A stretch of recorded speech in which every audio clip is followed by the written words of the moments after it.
দর্শক, আজকে জিলহজ মাসের ষষ্ঠ দিন মঙ্গলবার যদি দোয়াটা একবার পড়তে পারেন, নবীজির সুন্নাত মুবারক মাথায় হাত রেখে আল্লাহর নামের শপথ করে, আল্লাহর নামের কসম করে বলছি, আপনার গুনাহ মাফ হবে, আপনার মনের আশা পূরণ হবে, কবরে শান্তি পাবেন, হাসরে শান্তি পাবেন, সরাসরি জান্নাত পাবেন। কোনো প্রকার দুনিয়াতে হয়রানির শিকার হবেন না, পরকালে আযাবের শিকার হবেন না। দোয়াটা এতটাই গুরুত্বপূর্ণ যে দুইবার না, কেবল একবার পড়লেই দোয়াটার পরিপূর্ণ ফজিলত আপনি হাসিল করতে পারবেন। মনে রাখবেন দর্শক, এই দোয়াটা মঙ্গলবার আজকে 6 জিলহজ যদি পড়েন আপনি অবশ্যই উপকার পাবেন।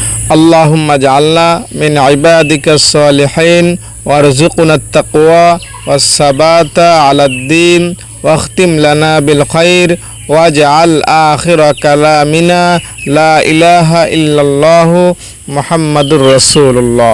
এই দোয়াটার সারমর্ম হলো, হে আল্লাহ, তুমি আমাদেরকে মাফ করে দাও, আমাদেরকে জান্নাতীদের অন্তর্ভুক্ত করে দাও, এবং আমাদের জীবনের শেষ কালিমা বা শেষ কথা যেন হয় লা ইলাহা ইল্লাল্লাহ। এই দোয়াটা যদি আপনি পড়েন, আমি গ্যারান্টি সহকারে বলছি আপনি ওই দিনের মতো হতে পারবেন যেদিন আপনি জন্ম নিয়েছিলেন। তবে শর্ত হলো, আপনি আজকে মঙ্গলবার জিলহজ মাসের ষষ্ঠ দিনে আল্লাহকে প্রথমে বলবেন যে, আল্লাহ, আমি তাওবার নিয়তে গুনাহ মাফের আশায়, ভবিষ্যতে আর গুনাহ করব না সেই আশায় দোয়াটা একবার পাঠ করছি। উযু সহকারে পাক পবিত্র অবস্থায় পশ্চিমমুখী হয়ে নামাজের সূরাতে বসে এই নিয়ত করে যদি দোয়াটা একবারও পড়তে পারেন, আপনার গুনাহ মাফ হবে।